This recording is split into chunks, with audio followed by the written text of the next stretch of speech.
Hi friends, চলে এসেছি আবার একটা রেসিপি নিয়ে। আজকের রেসিপি হচ্ছে আচারি বেগুন। আচারি বেগুন বানানোর জন্য আমি একটু ছোটো বেগুনগুলোকে কেটে নিচ্ছি, কিন্তু এটা খুব ভালো হয় যদি একদম ছোটো সাইজের বেগুন হয়, সেটা দিয়ে করলে খুব ভালো হবে। কিন্তু জাস্ট দু টুকরো করে কেটে নিলে হয়ে যাবে। কিন্তু আমি অত ছোটো বেগুন পাইনি, যেটা পেয়েছি সেটাকেই কেটে নিলাম। নিয়ে এবার ভালো করে জল দিয়ে ধুয়ে পরিষ্কার করে নিতে হবে। কিন্তু এটাকে 2 থেকে 3 বার জল দিয়ে ধুয়ে পরিষ্কার করে নেব।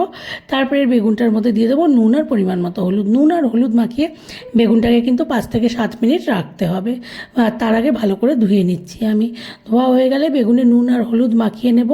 নিয়ে এটাকে আমি রেখে দেবো একটু সময়। আরেক দিকে কড়াই বসিয়ে দেবো গ্যাসে। কড়াইতে দিয়ে দেবো আমি 1 চামচ জিরে, 1 চামচ ধনে, 1 চামচ মৌরি আর 2টো শুকনো লঙ্কা দিয়ে এটাকে ড্রাই রোস্ট করব। কিন্তু কোনো তেলে ভাজা হবে না, জাস্ট ড্রাই রোস্ট করে নিতে হবে। তার আগে বেগুনটাকে ভালো করে মাখানো হয়ে গেল নুন হলুদ। এবার এই যে কড়াইয়ে দিয়ে দিলাম 1 চামচ জিরে, 1 চামচ ধনে আর 1 চামচ মৌরি আর 2টো শুকনো লঙ্কা। ভালো করে ড্রাই রোস্ট করে নিতে হবে। আর ড্রাই রোস্টটা করার সময় কিন্তু লো ফ্লেমে করতে হবে। হাই ফ্লেমে করলে খুব তাড়াতাড়ি পুড়ে যাবে, গিয়ে ফ্লেভারটা আসবে না। সেই জন্য লো ফ্লেমে এই মশলাটাকে ড্রাই রোস্ট করতে হবে। ড্রাই রোস্ট করে এটাকে আমি ঠান্ডা করে নেব, কিন্তু নামিয়ে নিয়ে। আর রোস্টটা খুব ভালোভাবে, আবারও বলছি, করতে হবে 5 মিনিট মতো। একদম লো ফ্লেমে রোস্ট করতে হবে। আমার ড্রাই রোস্ট করা হয়ে গেল। এবার এটাকে আমি নামিয়ে নিচ্ছি, নিয়ে এটাকে ঠান্ডা করব। কড়াইতে দিয়ে দিচ্ছি সর্ষের তেল। তেল খুব ভালো করে গরম হয়ে গেলে এর মধ্যে দিয়ে দেবো 5 ফোড়ন আর শুকনো লঙ্কা।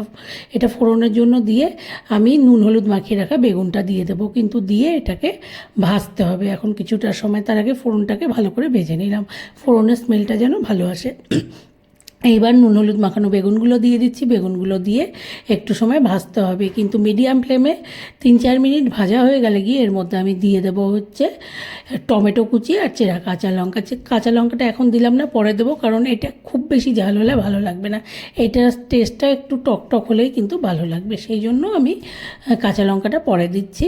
এবার দিয়ে দিলাম চেরা কাঁচা লঙ্কা আর টমেটো দিয়ে। এবার অল্প নুন আর হলুদ দেবো, কারণ আগে আমি এর মধ্যে নুন আর হলুদ দিয়ে বেগুনটা মাখিয়ে রেখেছিলাম, তাই সেই জন্য পরিমাণটা বুঝে দিতে হবে।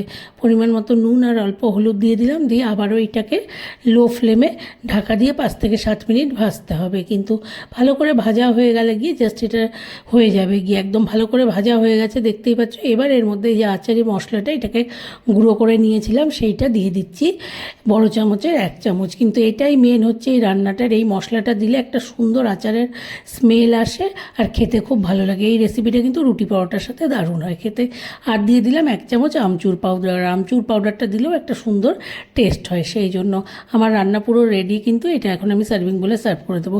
রেসিপি ভালো লাগলে লাইক করো, শেয়ার করো, কমেন্ট করো। আমার চ্যানেলটাকে সবাই প্লিজ একটু সাবস্ক্রাইব করে নিও। সবাইকে অনেক অনেক ধন্যবাদ রেসিপিটা দেখার জন্য।